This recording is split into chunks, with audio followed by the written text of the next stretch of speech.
Well, here we are. Happy Tuesday. Welcome to the Markcast. Hope everyone had a wonderful Memorial Day weekend. I know I did. Got back from Dallas, Texas yesterday. Went and saw the Arlington Renegades game. Can talk through that. The big victory against the Battlehawks.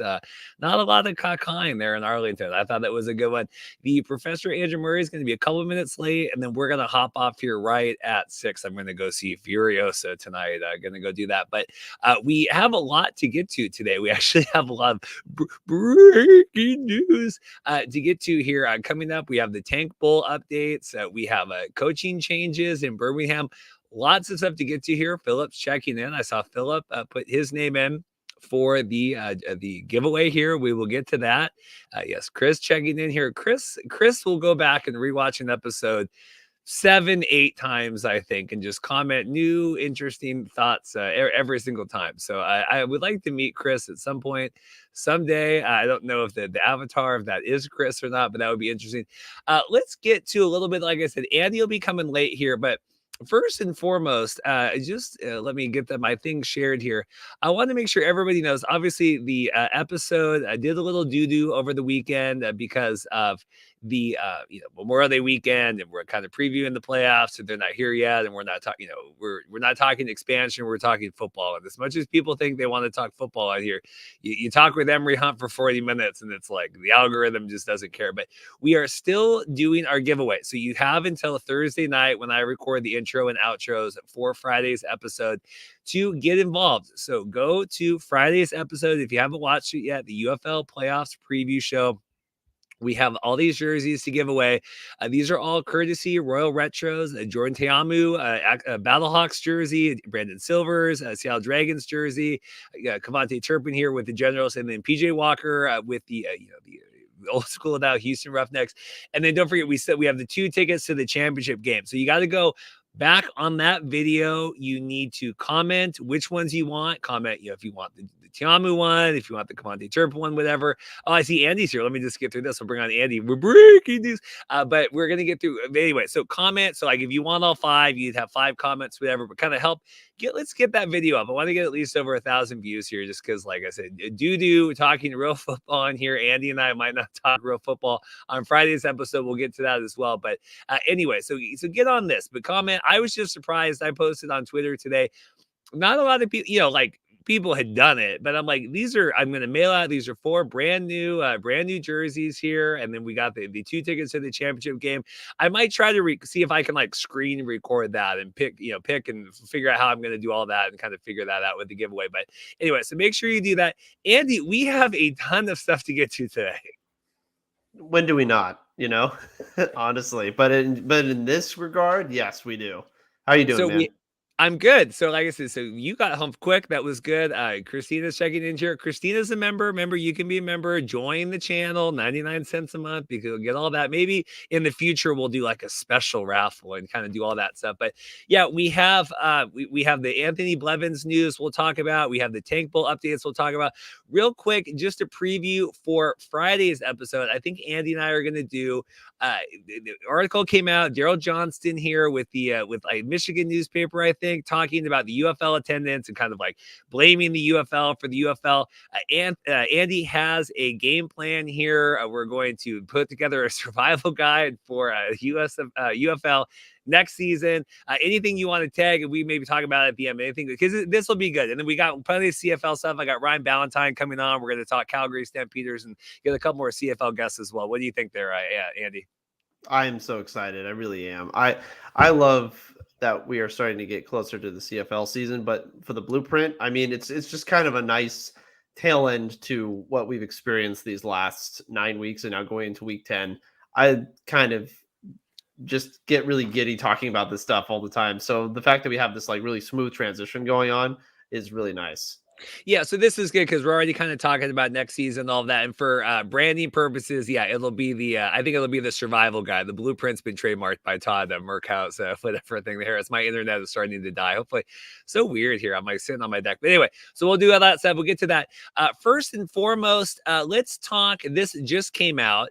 They did this in the I guess now it's Legacy USFL season 1 here, the Tank Bowl, the game here, the last game of the season, the Roughnecks versus the Showboats. The winner will get the first pick in every river round of the draft here coming up. I said I didn't like the changing of the rules back in season 1. I have to be consistent with that. This isn't fan control football. I do think this is a good idea. It gives a little bit of stakes to that, but I just have to be consistent. What do you make of this? Well, I mean, they've proved this concept already, and it worked, right? They did the same thing, and I think in some ways, people almost kind of like sadistically like having this in sports, right? Where there's two of the worst teams, as people lovingly like to call these kinds of matchups. They call them the toilet bowl, and I think people really like that. But I think the idea is that the team is trying to lose more than they're trying to win. This is a little bit different, where it's incentivizing you to try and win, and there's nothing like that really that I can think of. Obviously, there's lottery systems as in there are in the NHL and the NBA. But again, that encourages you to try and lose to improve your odds. Whereas this is more, hey, look, we know you're both bad teams, but if you really want to not be as bad next year, you're going to have to try to win this week, which I think makes a lot of sense. But I mean, I think it's a cute little promotion for people to try and watch a game that really has no bearings on anything as far as the playoff picture, or maybe who knows? I mean, the rosters might be completely clean by next month. So that's the other aspect of this too. These might be the last time you see these players either in this league or maybe in another league or maybe playing ever. So I think that's another incentive as well. Yeah, so see, Philip already, Roughnecks need to tank. No, they don't. They need to win now. Mm-hmm. You got to win now. So, uh, yeah. So the Roughnecks come back.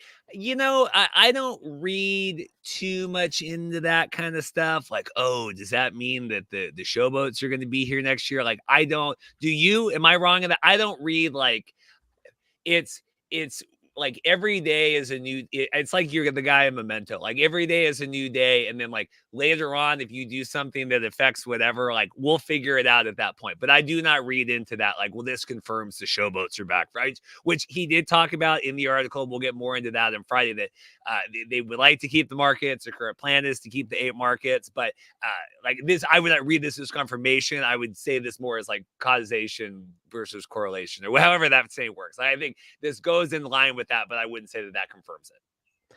No, to rephrase what I was saying, I meant more in terms of the players actually being on the Yeah. individual rosters. I'm not talking about the teams going away. I'm talking about the players being on these specific teams in general. And we've seen this, right? We saw this with the dispersal draft, right? We saw the players get redrafted into different teams. So there may be some players that you recognize from last year, trying to remember, oh, they were with that team last year. And that's what happens with, I guess, whatever semblance of free agency there is, or maybe player trades, or somebody goes into another place, or a coach goes to another place. This is going to be the same thing.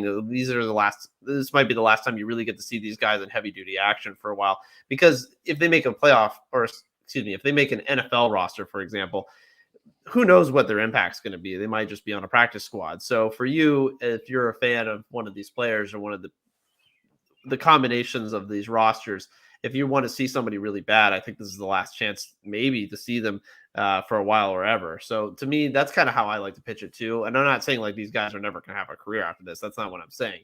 What I'm saying is, as life takes them to different avenues, there might be different ways that they are able to bring their talents. And maybe that's on the football field, and maybe it's off the football field, which the public never sees. Yeah, and so anyway, like I said, give some juice to this. I think it's good. There's also like this is the UFL season 2 dispersal, or whatever they want to call this one, supplemental draft, or call it whatever they're going to do, this rookie draft, whatever. Like this isn't, we're getting Caleb Williams here for the Bears. This is like we're going to get someone that could potentially maybe play on the team here if we just, like I'm just, to be fair on that. Ron, let's no. So let's we got some comments here. We'll get to that. I want to get to the Birmingham news. Yeah, like I said, I don't like it. I think it feels there. I would not take this as confirmation. I would not take anything the same way that they're like Nick Novak's doing the specialist showcase ahead of next year. It's like, oh, come on. I wouldn't like it. We're all just, it's one day at a time with all this. I don't think we get any team announcements till at least the championship weekend, if not after. They want to have some pop in that. I think we're trying to get through this right now when they get to that. like I said, real quick, make sure you're subscribed. Like I said, do the jersey giveaway. And then I think we're going to do, if we can get, God, it took us however long. We get to 4,000 subscribers. I think we'll do a season ticket pack if UFL. So that's confirmation right there. UFL season 2, because I'm giving away season tickets. But anyway, so get us up 4,000 subscribers. Like and subscribe, share the video. You see it on Twitter. It doesn't cost you a penny. Really appreciate that. And giving a thumbs up on the video as well. We got 66. So you should have at least that many thumbs up right now. Doesn't hurt. And if you're watching on Twitter, make sure you bounce over and watch the YouTube so you can give a thumbs up. Help the algorithm that way. All right, Andy, big news coming out today. Birmingham Stallions lose defensive coordinator on eve of playoffs. Now, he had not been around. John Chavis here the last couple weeks. Don't read into kind of the loss here of the Stallions playing into that, because at first I'm like, wait, what's going on with all this stuff? So what do you make of this? And I want to make sure I pull up that. Don't let me forget to talk about the Brahmas injury as well with Cody, right? So but let's talk about this first. Defensive coordinator, what do you make of this? Anthony Blevins coming in to help the staff. Week 10, this is pretty crazy. It is. And honestly, it can create a bit of concern for the Birmingham Stallions in a bit of ways. Now, 2 weeks ago, they played the Roughnecks. They gave up a lot of points at home, and they gave up 27 points at home to the Houston Roughnecks, which is a lot to a team that really doesn't score that much. And at the time, I thought, well, that seems to show a little bit of defensive inconsistency and maybe them not having a true leader in the middle of that defense. Well, last week, obviously, this week they play the San Antonio Brahmas, and they have a couple of lapses, but they don't give up too many points. But still, there's kind of holes and inconsistent points there. And to me, this just shows that obviously they didn't have their ringleader there as far as calling plays, John Chavis. And look, we don't know what the speculation is. I don't know why he was gone from the team. There's not really any clear picture as to why that is. What is more clear to me is that this is a transitional point for this team, and they need to figure it out fast, because you have a big game coming up against Michigan, and then you have the playoffs coming up right after that. So timing wise, it's not great. I'm not saying you prefer to have a time for this to happen. You never want to lose your defensive coordinator, but if there was a better time for it to happen, quote unquote, it would be, earlier in the season or, before the season. Now you have to try and scramble and figure out who's going to run the defense, which is going to be Anthony Blevins. But the question is, can he blend in and create the consistency that they're looking for in terms of running a defense? I don't know. Can Skip Holtz use his powers as a leader to be able to kind of coerce everybody into work together and have a game plan involved here to kind of keep everybody in line? And as I said a couple of weeks ago, I don't know who the defensive leader is. With the retirement of Scooby Wright earlier this year, I'm trying to kind of figure out who's that guy on defense for them to really lean on. They obviously have a great defensive line, but I'm sort of worried now about what the identity of it is going forward. And with the offense kind of struggling a little bit this week, you kind of want to see them start to bounce back, especially with these big games coming up. Yeah, like I said, this is I don't know if you've seen, like you said, part of this kind of happened over the last couple of weeks with him not being there. We lost Andy there for a second, but big it's good to see them have a little bit of adversity here, right? I think that the common thread has always been with Birmingham. Okay, they had the season 1 and they're in the hub and all that kind of stuff, and was the thing rigged for all of the whatever, and then here to have them come out and really kind of go through some adversity. I'm curious if you guys had kind of tracked this yet. I know this came about here kind of earlier today, but certainly interesting to hear with all that stuff. We'll get Andy connected back on here. Let's go to some comments here while we wait for that. We'll get Andy back on here. Ron, if Memphis comes back, they better get their fans ready. Well, they got to build that fan base up. But we'll go to attendance here in a minute, because we're already 20 minutes in the show here. We still got all that stuff. Did Blevins contract with the XFL? I would doubt that. It sounds like he's not named officially like the defensive coordinator. I think the wording was he was brought in to help the defense. I would imagine that he probably was just on the the speed dial there. What do you think of that? Because it is like Blevins had come in. He was going to get the Vegas Vipers thing. They went away. Is this just a make good here? Like, hey, doctor, we can give you a paycheck for a couple weeks and kind of like maybe figure something out at the end of the season? Well, first of all, sorry about that. I got ambushed by some fans, I guess, in my analysis of the team. But no, it's interesting, right? Because he was supposed to come in and take over the Vegas franchise, which already was on thin ice. It was kind of the elephant in the room as far as what was going to happen to the Vegas Vipers. So Mr. Blevins, I think, kind of got the rug pulled out from underneath him, to use for lack of a euphemistic term. But for him to be able to get this opportunity, I suppose, is good for him, because I know a lot of people have spoken glowingly about him, and a lot of uh, spring football media I know has talked to him in the aftermath of him not having that job with the Vegas Vipers. So for him, it's a great chance to come in and at least be part of something. I mean, what a fantastic organization to be part of. I mean, this is probably the best, one of the best, if not the absolute most fantastic opportunity for him to have, as far as being a part of a coaching in this league, to be in the Birmingham Stallions locker room. But how much is he going to factor into creating the game plans? I'm sure he'll do some sort of defensive analysis. I don't know. As you said, I don't know if he's really going to be able to call plays necessarily. This is going to be kind of maybe a piecemeal situation because it's so late in the game. I mean, you have to come in here and start to really factor into what you have piece wise, what kind of plays are you going to call. There's a lot of moving parts here. So I think this is going to be, in my opinion, I'm not saying that Skip Holtz is going to run the defense, but he's going to have to try and oversee what's going on this side of the ball a lot more because of the sudden departure of John Chavis. It's like I said that when you're off, it certainly adds a kind of a layer here of adversity and where they feel like Birmingham's kind of had things laid out for them the last couple of seasons here. I think it'll be good. We'll talk about that game. Let's talk about Cody Latimer with the Brahmas getting injured, done for the season. I don't know if we had an article about that, but we saw that in the chat, right? Yeah, unfortunately, the poor guy just had an ACL injury, and it's a shame because he said that this was going to be his final season, and this was going to be the last of the Cody Latimer run. And for that to be the end of it, especially for a playoff team, that's devastating. And I really hope that's not the way he has to go out. I mean, maybe he tries to make one more go around of it and not go out this way, or maybe this is just kind of the last sort of notch in the belt and just say, you know what, that's really it, because it's the worst way to end your career. Getting hurt that way is the worst way to end it all, especially after such a long, prolonged career that he's had in so many different leagues and as a really solid tight end. I really liked him as an addition to this offense, really did.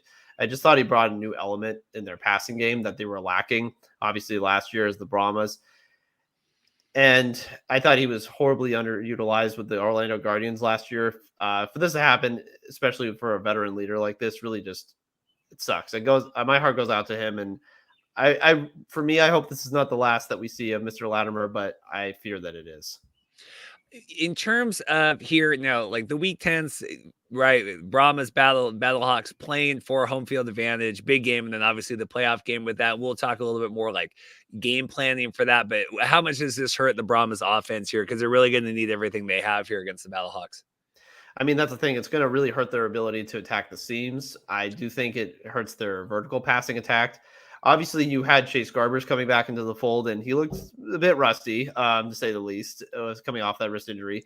I do think that for Mr. Latimer not being there, it kind of it inhibits their ability to really push the ball downfield. And because of that, they're going to have to lean more on the run game. John Lovett, Anthony McFarland, they're going to have those guys step up. And they did make some big plays in this game against the Stallions. But if you don't have them, I mean, you're going to have to really start to lean more on guys like John Trey Kirkland, who, again, has made plays all season. But the less you have, the more it hurts your chances against a team that does have a deep arsenal like the St. Louis Battlehawks do. And when St. Louis is running on all cylinders on offense, obviously they can put up 50 points if they want to. So not having that kind of firepower really kind of puts them behind the eight ball, and it really stresses how important they're going to need to not only lean on the pieces they have on offense, but also their defense, which we can talk about more going forward, which they obviously seem to have a calling card with because of how they played against the Stallions. But they really are going to need other people to just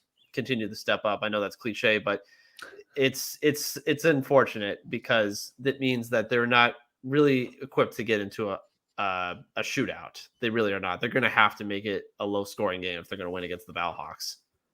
All right, I think that's it for news. I think we'll get to attendance here. Anything else I'm forgetting from today? It was a lot of stuff going on here with the Tank Bowl and everything else. I mean, just kind of noting how the transition came with the Stallions again. The week of is interesting. We'll get more into that with the game itself, but there's just a lot of moving parts. Obviously, we'll get more into the Daryl Johnston commentary later this week too. But yeah, I did not expect. Like I said, I honestly, I know there's always a lot to talk about. I did not expect there to be this much to talk about coming out of this weekend, particularly. It worked out. And then someone was asking off the top, yeah, Radiance will be tomorrow, delayed because of Memorial Day for all that stuff. Looking to hear the comments. See, like, Chris, this is what I'm talking about. These like comments like, Dr. Blevin's hair is fake. He wears a rug. What does that mean? What does that mean? I want to know. Like, I go back and I read these comments. I'm like, because I try to respond to everything and it clears my notifications. I'm really OCD. I'm like, Andy, what do I respond to there? What do I respond to? All right, let's go here. We have attendance coming up here, and then I'm excited to tell little tales about my time in Arlington as well here. But official week 9 numbers, Arlington, 8,500. Definitely distributed, not butts in the seats. San Antonio, almost 12,000. And then Memphis, Houston, similar numbers on that. Anything else jump out to you with this, Andy? I have to say that Brahmas crowd sounded a lot louder than what was seen on TV. I'll give them that credit. I know it's a dome stadium, obviously, but they were vocal. They were definitely ready. They expected that Stallions team to give them a rousing fight until the end, and they really performed very well against that team. But I just wish there was just, obviously, numbers wise, there were more people in San Antonio, but I liked what I heard from the crowd. I did like what I heard on TV as far as the energy goes. I mean, Memphis and Houston, it sounds like high school games. Like, we're starting to get into some really low hanging fruit territory here with these two teams, and it's kind of sad, to be honest, especially with how they performed this weekend. So for me, I mean, those two markets are going to have to go back to the drawing board. We'll get into that more on Friday, but and Arlington, yeah, we all know it's a bit of a farce as far as like what maybe the paid attendance and what the actual attendance shows in the stadium, which is a shame because that's probably the best game they played all season, that they played on Saturday. And our dear colleague Anthony was not actually present for that exact performance. So, you know, it's a shame, but it's not unexpected. The team's not making the playoffs. They only have 2 wins in the season. I'm not surprised by that. And again, that goes the same for the other two teams, of course, Memphis and Houston. They don't have anything record wise to show for, but you got to not start off with such a low floor in the first place, because if you start losing, that floor is going to just continue to sink. Yeah, like I said, and I'll segue this into kind of my time in Arlington. Yeah, definitely not fans in attendance, right? And we've talked about this, the tickets distributed and what they've handed out, and season tickets that didn't go, and people that bought tickets and didn't decide to go, and all that kind of stuff. But so Andy, so I was there, and we wasn't really planned our trip around the UFL game, but we were going to go. This band I wanted to see, In Flames, was playing at the House of Blues in Dallas, and it was the last day on the tour. It was as far west as they were going to go, and so I said, well, let's go down Memorial Day. It'll be hot. And I said, man, if we go a day early, then we can go out to the Arlington Renegades game. Interesting, because we attended, obviously, as fans. We're normally like the last 2 seasons, or earlier this season, last year, like, we do the show and then sprint to the press box, and that's kind of my experience day to day. Where we got there, we didn't even go to our seats, really, just kind of walked around and kind of saw everything. And just some quick observations, and kind of in retaliation a little bit of what Rick Saratella said a couple weeks ago, when he really dogged the situation. Outside of that stadium, there is absolutely no acknowledgement at all that any of this exists, right? Which I think is the biggest missing point in the world. You have Texas Live right across the street. I would have that plastered.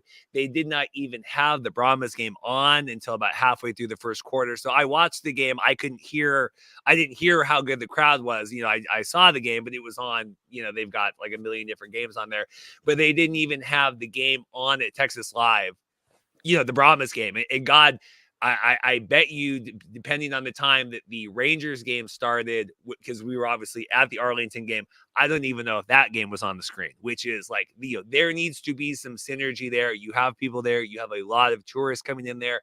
We've talked about this, having tables and stuff outside, signage, everything. There's always people around that. That being said, inside that game, I think they do a tremendous job. They have that guy. They have their in-stadium host is a little annoying. I know Anthony mentioned about that. Really wants to be The Rock, has the shoulder tattoos, shaved head, sunglasses. But they're always giving stuff away. They're giving away. What did they have? Like like an old, like the Dwayne Johnson jersey from last year. They gave away to people that won the kind of the helmet. Follow the ball with the helmet. They had a band perform at halftime. They had tons of stuff to do walking around the concourse. You could win stuff. They had Army information, a lot of things going on. And then what I thought was really cool, because basically, that stadium's like not used for anything now. They've devoted a whole section of it to a really awesome Renegades merch store where they have, like, I could actually see the jerseys in person. They had stuff that I hadn't seen online before. Like 6 people helping to check out, which you would never need for like the number of people that were like at that game. But I thought that was tremendous. So, like, I think they've got the game in game really good. And I was really enjoying doing that, because I haven't been, even the championship game last year, I was upstairs, but like being able to experience that and walk around, I thought they did a tremendous job. So just kudos for that. But yeah, everything outside of the stadium was just horrendous. Yeah, and I mean that's the thing. It feels like a secret world, and that's not how you should be. That's not how you should be advertising it. Great if they show up, but clearly not enough people are showing up to make a difference. And people can talk about all they want. The attendance doesn't matter. It does matter, because if people are there, then they talk about it. It's word of mouth, and then people talk about, oh, this is the experience I had going to this league. This seems really fun. I mean, you have to be able to get that word out, and you're right. I remember that too, Reed. When I went down last year for the Brahmas and the Renegades game, which was just a slugfest. There's no offense to speak of in that game. This was before the Luis Perez trade. You really did not get a sense of what was going on outside of it. I didn't have any feeling myself. There was no indication it was happening, but the game itself was, I mean, the atmosphere was great. I had a good time, and people seemed to care when that showed up to the game. It just didn't feel like people knew what was going on. And so that is a huge disconnect point that needs to be rectified if they're going to be able to create more synergy between not only the community, but just people that are not in the know, that have to be in the know, or at least be aware that it's existing. That's the thing that has to change if they're really going to get those numbers increased. Because when people do show up, we've heard many times accounts, you, myself, other people, they've had a great time at some of these games. And we've been to you and I have had the experience of going to multiple venues. So like we know, we have a good idea of what it's like. So that has to change. You're absolutely right. And I'm glad that you were able to experience that side of it as opposed to being a media member is different. It's different than what you experience when you're just in the press box. Yeah, over here. Yeah, inside chocolate. And like it's weird because it's Arlington, it's disconnected. There's not a ton by there, right? It really is like, I'm going to the Cowboys game, I'm going to the Rangers game. Six Flags is near there, but I just, they just built a brand new hotel across the street, another Lowe's kind of catty corner from the stadium. Like you have so many like tourists coming in and out of that. There was the college baseball, something was at Ranger Stadium that night. I'm not big enough into college baseball to know what it was, but I'm like, you had all these people there for that during the day coming in. Like, why wouldn't you? Hey, come in here. It's $10. Come in and buy, like, because you had tons of kids in there. We went to Texas Live for lunch. You know how it is. There's always a line of people. It's always a 20-minute. I'm like, get these people to come across the street, come in there and watch the game. I didn't get that. Chris, this is a good comment. USFL, United Secret Football League. See, there you go. That's a good. Yeah, what's up, Mandy? Well, that's the thing. I think you need to bring in more groups. That's really my biggest thing. Why aren't you bringing in kids groups? Why aren't you bringing in teenagers? Why aren't you bringing in college students? Like, why aren't you appealing to different groups? And here's why. Reed, let me give you an example here. So I know different sport, but let me just bear with me here. Mm-hmm. I go to Padre games, been going to Padre games for my entire life. Every Sunday is Military Sunday because this is a military town. And up in the rafters in the third road bleachers, they used to always put military members up in those seats every Sunday. They would be honored. They'd stand, and that would happen every single Sunday. Guess what? That's not happening anymore at this moment because that stadium is selling out constantly on Sundays. They just set a new 3-day record for attendance in a 3-day span against the Yankees. And it's because there's just this throng of people that are coming to the stadium. They don't do that anymore because they don't have to. Because they don't have to. They have patronage. Yeah. This league cannot afford that luxury. They have to have people in the stadium that they promote to specifically and bring in for that purpose. And they have to do that because that's just the reality of the situation right now. They don't have the luxury of just saying, well, people will just walk up. Are you sure? Like that's just not the reality right now. They have to be able to appeal to some of these groups. I agree with you. And I think that's something they need to appeal to more, especially kids. Yeah, they say, can't we hire some college kids, man, outside? Because that's the thing. And like, spoiler, and we'll get to the games here. Because it's not always I get to go to these games and kind of talk about this stuff in person, but like, walk right in the door. Like there's no whatever. But then, yeah, like you said, they always talk like, well, ticket sale. You always see online, ticket sales are looking slow, but there's the walk-ups. There's not walk-ups if people don't know the game is going on. You do not know that there's like, you would think that there was. You have no concept of that. Even at the USFL, even in Protective Stadium, you had that damn football in front, the big football in the USFL. And like you at least knew that, okay, this is the home. And I don't think they have that stuff this year. I've heard that the branding isn't quite the same for all that. But like you need to let people know this is going on. What was that? I thought I had one other comment here. No. Oh, yes. Because you talk about them not, they were doing the military thing and now they don't have to. It's the same thing with the media and everything else with this league. Like when you get to the point where you can deny the sports gambling podcast or whatever credentials for the Brahmas games, like then you do that. But right now you are not at the luxury to do that. Like, and I don't know, because we'll get into this on on Friday's episode, but Daryl, well, we know the problems. I'm like, if you do not have people on staff full time now, from the second this league is the second everything's done until next, you don't understand the problem because you cannot hire people in December and get enough momentum to go this. You have to have people working all the time and having an established, existence in these markets, and you can't just disappear. The CFL barely gets away with it. They really go dark for part of it, but that's an established 110-year brand here that people are used to that. You can't go dark here at these leagues. People just don't understand that. Look, I don't mind this league acting like it's a big league, but you have to at least address the problems that exist within your league. Okay. And if you're not the NFL, every league seemingly has a problem, or at least individual teams may have a problem because they're not making as much money as the NFL does. So, that is what it is. Like, is the NFL doing giveaways? Not really. I mean, like they're just like, yeah, you're paying $200 for a nosebleed and you're going to like it. Like, that's just how it is, but that's few and far between. Okay. So they need to realize there has to be more incentive built in for this to happen. And you have to be able to bring in, just appeal to a group like college. I cannot believe they're not getting more colleges involved here and getting more like promotions out to the colleges. That's really a biggest thing.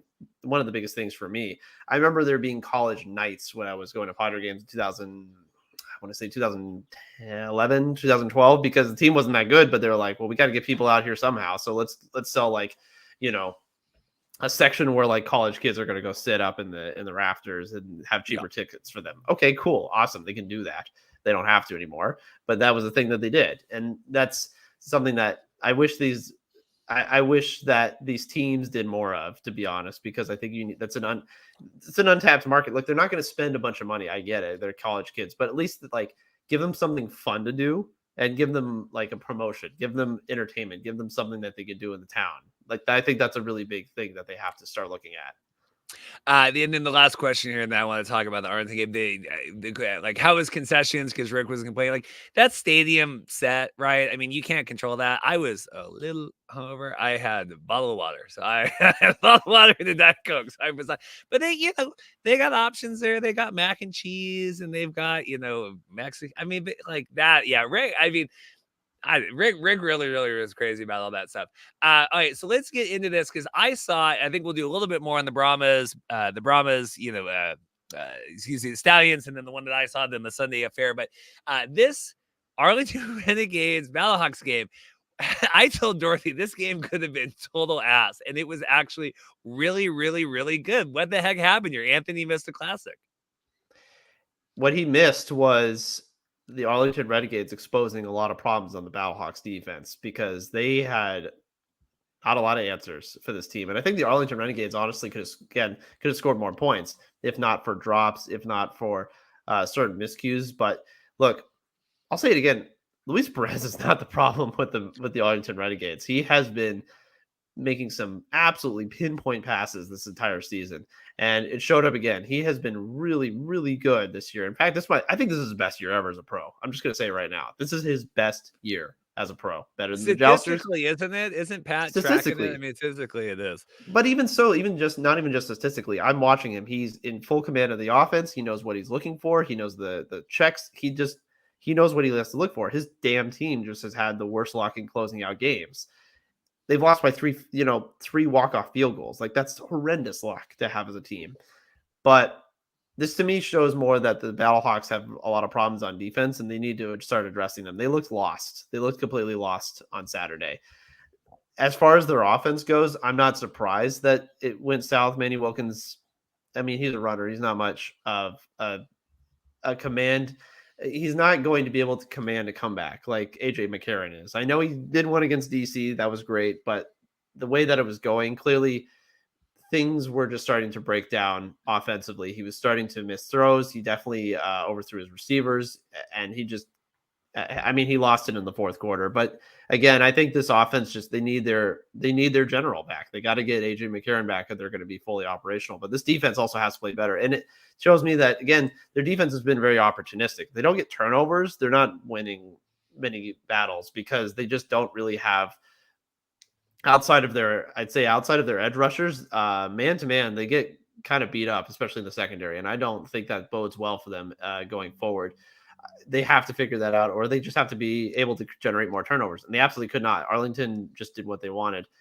Again, I think this Arlington team is better than the record that they show. They've just been horribly unlucky this year. I also think their defense has had lapses. And again, their special teams really let them down. But no, you saw Perez being the spring king again. I mean, you saw it in full form. He is just always in command of this offense. So that was my thing, because I saw a lot of, like, I posted, no cause for hurt here, because I think it's well known now. I'm not the biggest fan of the Battlehawks, so fan base at this point. I think I would kill my Twitter base if I want to put out the tweet, who's the most annoying fan base, the Stallions or the Battlehawks? Because at least the Stallions have won, right? You have something. But someone like, well, this doesn't even because AJ, because Manny just played like absolute dog trash that last quarter here. And I was like, oh my God, it's like another interception. Because like we were in the chat, I was like, and it was kind of fun to be like 30 seconds ahead or whatever the delay was. So I'm like, oh, that's game or that's whatever. Seeing you guys react. But do you take anything away from the win? Because it was not AJ McCarron, but hey, like this is, you got to play the game it is. But it's not the total same kind of win, right? I mean, I will say for the Battlehawks, they kind of preserve themselves for bigger games coming forward. They just I wonder if they just hope to go 1-1 in these two games without AJ, because obviously coming up, they have a big matchup. I think they might just at some point just realize maybe this is not going to happen. Of course, they want to seal it up, in week 9, but that just wasn't going to happen. With obviously the Brahmas winning, that changed a lot of it too, which they didn't know at that time. So for me, they got to keep leaning on the run game. Jacob Sailors has been awesome this year. They need to keep leaning on him. And I don't think that's been much of a problem. It's just they really need to be careful about how they play with certain leads, or are just not really lapsing on their assignments again on defense. It's been really a really big struggle for them. And I'm not surprised that they can lose to a team like Arlington. It's more disappointing just considering what was at stake for them. But for Arlington to play well, I'm not shocked by. It's just more that they were able to kind of hold on to a lead and not give it up in the fourth quarter like they have so many times this season. We had a question here. Did Reed stay after the game for the Marquette King performance? No, I was too hungry at that point. We went and got lunch. We went and ate a big plate of nachos at Texas Live. But that was, hey, it's value. It's something else. I don't know how long the delay was between like them getting done with the game and then him coming out and perform, but like it's something. I don't know. I think that's cool if you're a Marquette King fan. Do we know the timeline for AJ's return, or is it just it's still kind of TBD? It seems to be TBD. I have to double check the injury reports, but he has been practicing. It's just I don't know. Again, it's a matter of how much he's going to give it a go against the Brahmas this weekend versus next week. There's so much here to talk about with the St. Louis Battlehawks, what their strategy is going forward. We need to discuss that further. But, do they put as much stock into this weekend as they do the following weekend? Because regardless, they're both going to see each other next week. Do they care that they play them at the Dome? Do they care? Yeah. They say, you know what? I think we can play this team on the road. They can play in the Alamo Dome. But I think it would be so disappointing for their fans if they just came out flat and lost in the Battle Dome the week before the playoffs. I think mojo-wise, that doesn't serve very well. And then to lose that momentum and then go to the Alamo Dome the following week, I think that would just be bad mojo. So if I'm them, they got to put their eggs in the basket and try to win this weekend. Yeah, I guess we can touch on that right here because that, I mean, the Saturday games here are a little bit more at stake here than except we have the Big Tank Bowl. But yeah, I think that Coach Becht would say, like, we want to win and winning is what's most important. And I know that we talk a lot about the home field advantage, and I know that they talk publicly a lot about the home field advantage for the, because it helps the league and sounds good and all that. Like, I think at the end of the day, they just want to win because it's a football game and that's what professional football players do. Do you take it any different there?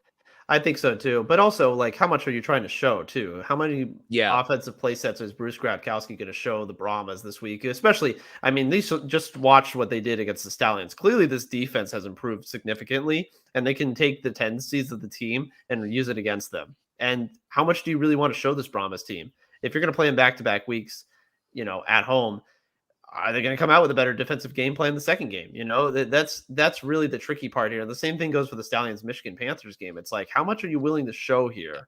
I mean, for the Stallions, they can just do absolutely nothing because basically they're not going for an undefeated season anymore, and they're playing at home regardless because Michigan got screwed by their schedule. So it doesn't matter if Michigan wins or not. But for the Battlehawks and the Brahmas, it's a little more tricky there because you have to figure out how many players are we putting in there, how much are we really going to show this team because we're playing them next week, and there's real home field advantage stakes here. So it's just a really fine line to balance. But I'm sure, as you said, I think Anthony Becht is going to be all full go, and he's going to want to win this game no matter what. And he doesn't care. Like, they're going to do whatever they need to. That's my thing. I mean, I think I think any coach, but like especially Becht and like we're winning and we want to do that. Eric, I'd rather have healthy AJ than have home field advantage. Yeah, I mean, again, like it's you want to win the games. It doesn't matter. Like I remember what was it? It's always like baseball and hockey. Like, well, like would you rather win the World Series at home or would you rather? It's like we want to win the World Series. We don't care. We don't care if we win it at home or not. Reed, my baseball team has a 300-point difference between winning at home and versus the road. I don't care. I just want like I'd rather just play all the road games now instead of playing at home, to be honest. Yeah, so let's get into let me pull up the Stallions Brahmas here. This was surprising. Kind of a defensive. Oh, I guess anything else Arlington Battlehawks at this point. Again, if this is closing in on the end of Bob Stoops, I mean, I like what he's done, at least with this team overall. I know it hasn't always been the most prettiest sight as far as watching this Renegades team. We'll see. Well, I'll get more into that next week. But, again, the talent wasn't a problem on this team. It was just lapses in other departments. And it's been a shame because I think this Arlington team, to me, it's kind of a what-if season a little bit. Could they have been that second team? I know the Brahmas obviously were tremendously improved. The Battlehawks had a huge chip on their shoulder. They wanted to prove something, but this Arlington team, it does make me wonder because they did have some good pieces going from them, and they had a very significant advantage with Luis Perez, but they just couldn't bring it all together, and it's kind of a lost season. One prediction, ratings tomorrow will be down, right? And there will be a lot of like, it's because the games didn't mean anything this weekend. No, it's because it was Memorial Day weekend and it was nice and people were outside. That's what it is. I mean, the ratings will be down tomorrow, but I do not think it has anything to do with. But like I said, this game, the Saturday games had way more than they had any right to be. Just like I said, we just were going because I bought the tickets. I'm like, it's something to do and that's what I don't get too. These people that buy tickets and don't go. I'm like, what else are we going to do from 11 to we just go and then go get lunch? I don't know. There's nothing else to do with that. All right, let's go. So surprising here. And this made up for the Mariners losing the series against the Nationals. I was very, very upset about that. We won the last game, but here it at least made sense. This made it better here. My Brahmas, the Marcas Brahmas here, taking on the Stallions, holding them to 9 points. What the heck happened here? Shocker of the season. And you think so? I think so. But honestly, now that I think about it more because of San Antonio's defense, I'm not shocked by that. But the way they were just able to control the Stallions the entire game, Adrian Martinez was running for his life. That pass rush was out to get him. Devontae Beckett and all these guys were just fantastic. I loved this defensive game plan. They were bum rushing him left and right. They took away the slants.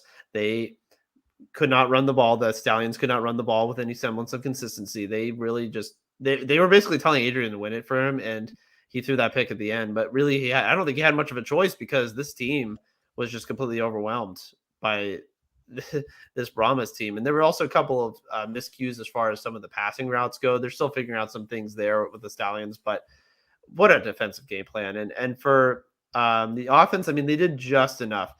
There was also a humongous penalty. Obviously, that one with Kenny Robinson coming over and taunting, and then that leading to I think it was 3rd and 25 or 26 at the double check, and they gave the first down to the Brahmas when they could have been a field goal, and they made them go up by 9 points. Like, that was a huge swing in this game, but just a bad mental lapse by the Stallions, but just an absolutely dynamite game plan by this Brahmas team, which, this game was significant because it kind of cracked open the door for a couple of teams. It cracked open the door for the Panthers, and it's cracked open the door a little bit for the Brahmas. Now you have to really take them seriously if they're going to be able to do things like this. I think this is who knows, this might be a game-changing, season-changing kind of game here, really. It's kind of amazing how this whole thing played out. Every time I kind of thought, well, the Stallions just, need to get it going. They'll get somebody, they'll get Ricky,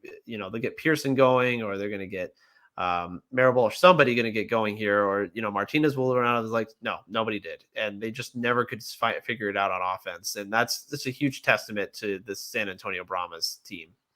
Well, and like you always hear sometimes, like, yeah, maybe they figured out the code to kind of do this, and then other teams, once you kind of learn and see what was going to happen with that. In terms of, you said at the top of the show, Garber is a little rough coming back from injury. Overall thoughts on him? Because I mean, you presume they ride with him, right? Barring injury. Yeah, I mean, he was okay. I think his accuracy is somewhat intact. It's a bit rough with him coming back, but you need him to. You got to get him to play better, especially if you're going to be able to expect without Latimer now. Obviously, we talked about it at the top of the show. You need to expect some of these other receivers to sort of help him. But, this Brahmas team, again, they can play good halves, but then there's just times when they disappear. They played a decent first half. Anthony McFarland was running around like a madman and was doing really good things in the secondary, just running loose against the Stallions team. Again, if they can continue to lean on John Lovett, that's great. This Brahmas team, they have to play a complete game, I think, if they're really going to be serious contenders. But if that defense plays like that, again, if they chase down someone like Adrian McCarron like that, it could be a completely different result than people might be expecting. We have a question here about the Brahmas getting into the championship game. I mean, I think the league really wants the Battlehawks in there. I mean, I think not that they're going to bring the game for that, but I think that is like definitely. Hey, put your money where your mouth is, Battlehawks fans. You love the UFL. You better come and show up no matter what team's in there, right? I mean, that's the thing. It's an attendance thing. If you're the league, you're just praying for the Battlehawks to get in there. But if they don't, are they going to show up and support the league with their team not showing up? I don't know. That's the thing. We got to see it. So I'm looking here. This, of course, did I lose I lost the schedule here for next week. So we're gonna I just want to have it up on here. So Panthers, Stallions. Does that change anything here if you're Birmingham going into this? Because we've talked in the home field and all that kind of stuff, but we workshopped a little bit of the Battlehawks Brahmas. What would you do here? I think it changes the calculus slightly. I do think the Panthers have a good enough defense that they can at least maybe stymie this Stallions team, but they got to get the pass rush. That's the thing. They got to rush the passer the same way that this Brahmas team did. I don't know if they can do that necessarily, but it creates an opportunity. And again, this goes back to what's going to happen with the Stallions defense because of all the turmoil that they're having on the coaching staff there. Are they going to be able to maintain any sort of consistency on defense? I know the Panthers offense outside of the run game isn't a huge threat, but I have to at least start taking them seriously. I think it's changed the equation. It's at least made the game intriguing. Whereas if you asked me a few weeks ago, I would have said, no, this is going to be Stallions in a walk. Now, starting to get a little intriguing. And that's with Adrian Martinez still playing. I still think he's obviously your league MVP. He's still making some tremendous plays. He was just asked to do, I think, a little bit too much on Saturday, but it does. I think it closes the gap just a little bit. And again, the same thing with that Brahmas Battlehawks game. I think it closes the gap just a little bit, and it at least makes these two matchups very intriguing going into championship game weekend. But again, we have to see how much they're going to show their hand this weekend first. Comment here, does it matter when the ticket's already paid for, the league wins? I'll say, as someone, I was at the Grey Cup 2 years ago when Saskatchewan was not in there. The game was in Saskatchewan, and a lot of those fans did not sell their tickets and did not go because Winnipeg was in there, and they were very upset that they were not in there. And it was a lot. I mean, it was very, very noticeable. And I think if you are someone like the UFL, you want to have a lot of, they don't care about the money coming in from the championship game. To me, we've talked about this before, attendance is never about money. It's about the optics of it, and it's about having it look like this is a big deal. We have 50,000 in the Battle Dome, and people are just, I mean, because like we've said, Stallions, Battlehawks in there, I mean, that place is going to be, that roof could explode. I mean, I think that's going to be a really, really hot environment. So I do think that that's what they want. But hey, good for the Brahmas. Play spoilers on that. Anything else on that? We'll kind of touch on these last two games and then get out. Well, I mean, once upon a time that happened last season, right? We had no idea that the Renegades were going to make that run, and then they did, and they spoiled. We all were sitting here being like, "Well, it's probably going to be Houston, DC." That's kind of what we're chalking up. I actually gave the Sea Dragons more of a chance to upset DC than I did the Renegades to upset Houston, and the opposite happened. So you just never know. I mean, you have to play the games. I know it's cliche, but you have to play the games, and that's happened in some of these championship games. The USFL's had that happen too. The Stars beating that pretty good New Jersey Generals team that first year. That was an upset. It can happen. This thing can happen. So, you think that everything's aligning and you want the two matchups. It's kind of like how in the NBA, everyone's like, well, the NBA just wants the Lakers and the Celtics to play each other every year because that'd be great for ratings. This is going to bomb the ratings. And it's like, no, just show up. The teams are going to show up. The players are going to show up. I don't care. But I think this league, optically, yes, I would very much like to have Battlehawks Stallions just for the camaraderie of team that's trying to three-peat versus this team that has the best attendance in the entire league and is the modern marker for spring football enthusiasm. I just love that that's like that is, we talked about this like the last couple of weeks, like, the announcers, the crutch for every, like, oh, the Stallions, like, I'm telling you, the beer snake, right? And all that stuff. The Battlehawks, they got a lot of fans, man. They got a lot of fans. Like that's their identity, is they have a lot of fans. Abdul, Brahmas Panthers would be end times. That would be the end times of, but hey, didn't the Maulers upset last year, right? Wasn't it the Maulers come in and upset, get to the championship? They upset the Panthers. Yeah, they did. But, I mean, I don't know. As far as attendance wise, I don't know if that was going to really impact the Canton attendance, to be honest. But, let's be real here. That would be a completely nuclear. It'd be like 2 6 seeds going all the way in the playoffs. But then again, in the NFL, like, it doesn't matter because it's just like, well, they're qualified teams, whatever. It just that is what it is. But yeah, having those two teams in the finals, man. All right, let's get over last couple here. We'll get out of here. Like I said, go see Furiosa. Defenders here, shellac the Showboats at home again. You would like to see DC this game flipped and give Audi Field something to cheer about here after last, whatever. What did you make of this? Did you catch it? It was because it was the doubleheader right on Sunday. It was the two at one time.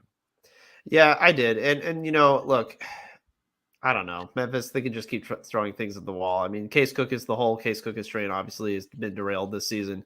You keep throwing random guys in there. It's just not – their defense is just completely given up. And that's with Tom with throwing 2 more picks. Again, he has a bit of a propensity to turn the ball over. When things aren't going according to plan, things can get a little bit hairy for him. And at least they were able, to get enough from him. Chris Rowland is great. And I think Chris Rowland should be the team MVP for DC Defenders. His return ability is fantastic. His ability to factor in on the offense is great. I love him. I think he's my favorite player from this team this year. And I think he should win. If they have a team MVP award, he absolutely should win it because he's been nothing but fantastic for them. But again, for DC, you know, I guess this is their best offensive showing the entire season, but I just think it's more that Memphis is just soul crushed as a franchise and just doesn't really have much going for them on defense anymore. And just again, in front of this Memphis crowd is just again pretty listless. Yeah, it is. Some of these are tough, and like I said, the Saturdays had no right to be as good as they were, and kind of the Sundays, a little bit of a slog on that. And then obviously, Panthers here eking out one over the Roughnecks. We've talked a little bit Panthers going in here, but I don't know. I don't know if they have a shot to go all the way to the end here, but at least they took care of the Roughnecks. But man, this Roughnecks fan base has to be a little upset. How this season has gone, absolutely. Yeah. Yeah. I mean, this has been, you move stadiums, you're in a really subpar venue, no offense, Rice Stadium. You're not really, you don't have an identity at all on offense or defense. I don't know what you really do. It's going to be a pretty, pun intended, rough offseason for them. But for the Michigan Panthers, I mean, they got to settle on a quarterback. I really want to believe that Bryce Perkins is the guy. I know he's not perfect, and I know he doesn't have the greatest time as far as his accuracy and as far as his timing on some of these throws over the middle, but I do think he offers an element that someone like Etling and someone like Perry doesn't really have. I'm sure Pat's in the chat right now ready to fight me about those two, but I just don't really care for either of their skill sets. I would rather see Perkins in there personally and then continue to lean on their run game. Not having West Hills, I think, is going to start showing, and it's kind of been showing in this game. They got to be careful about how their run game goes. They had such a great 1-2 punch. I really loved him and Colburn, but I just don't know how it's going to work going forward. We'll see. Obviously, they have to think about resting guys next week because, again, there's nothing really to play for them. It doesn't matter if they win the regular season title. They can't play at home anyways. So for them, I think they're just going to rest all their guys and take it into the following week. Well, there we go. That was UFL Week 9 here. A couple of comments, and then we'll get out of here. I appreciate it. Like I said, here, Lauren, yeah, big Panthers fan here. Don't count you out. Talk about Michigan defense and that last year. That's why AJ Smith didn't like the Renegades. It should be good. Like I said, I really thought this weekend was going to be disappointing. It was really worked out overall for that. Everyone in here, like I said, make sure you go on last week's video. Give it, make sure you're subscribed. Number one here. Give it a thumbs up. Give this a thumbs up. But I will do that. We'll do the giveaway because I'm excited for that. It's always funny. Like I post them on Twitter and like, oh yeah, and I'm like, oh, I'm gonna. And then I look at the comments and it's like, all you have to do is write a word and then you could win a jersey and I will mail it to you for free. So that's always, it's like you do the expansion episode and then that's all anyone wants to talk about. And then you talk about actual football and it's like, no, nobody cares. It is what it is. And maybe we should just, like I said, upload the UFL games and then call it a day. Andy, any other general thoughts from here as we kind of wind this down? I mean, it made week 10 a lot more intriguing than I expected. I'll say that. But I mean, reality wise, I think your biggest game here is the Brahmas and the Battlehawks. That's really A-list matchup. And this is really huge for the home field and playoff advantage. How much are they going to show? I'm really excited to see that. For the rest of them, I mean, it's kind of just a curtain call for a lot of these other teams. But I just want to say it's been really good so far writing out the season. We're almost done. We're almost through it, man. I can't believe we're almost through 10 weeks of this. This is incredible. Yeah, like I said, so Andy and I will be back on Friday. What is it? Yeah, the survival guide for next season, whatever. We'll work on the branding of that. We've done the blueprint of it. I'm like, how can I say the same thing without saying the same thing? But we'll do that. Like I said, lots of CFL talk. Ryan Ballantyne, talking with him. And then I was trying to get a Ty Cax guy. Hadn't heard back today. So maybe we'll see if Jamie and I can talk a little Saskatchewan here coming up. And yeah, we're saying that, the ticket giveaway. Yes, Lauren, like anyone else, I talked about this off the top, but we got the 4 jerseys, we've got the and then the UFL championship game. Andy, they're great seats, because I bought they were the best seats available when they went on sale because we didn't do the pre-sale or whatever, but they're like row M behind the XFL bench. So they should be right center, 50-yard line. So they should be pretty good if you're in the St. Louis area, but otherwise, then get on and do that for the jerseys because then that doesn't matter where you are and we can mail them to you for that. Andy, appreciate it. I'm making fighting traffic every time to come back and do all this stuff. We'll see everybody next time. Give a thumbs up to the video and thanks again.